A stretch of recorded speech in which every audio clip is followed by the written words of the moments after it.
The Deerfield Fire Hall was packed again recently, and not with firefighters, but with collectors with a burning desire to find that long-lost LP for their collection.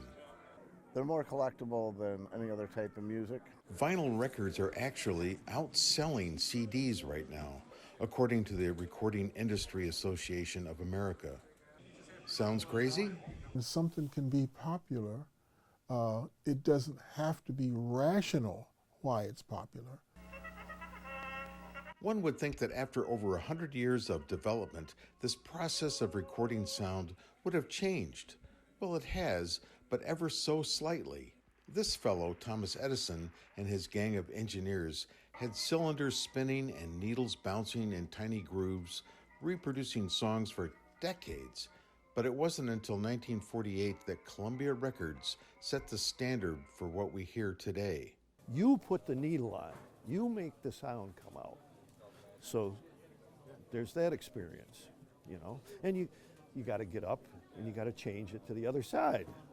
You know, that's part of the experience. So that's when you get the second glass of wine or the second beer, you know. But what about the sound quality? Many think it's superior to digital.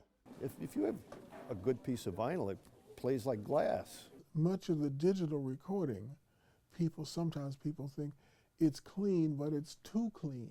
It's nostalgic because you listen to snap, crackles, and pops of a vinyl, and it brings you back. It really does. And then, of course, there's that crazy artwork. That gives visuals to what you're getting ready to hear. And with CDs?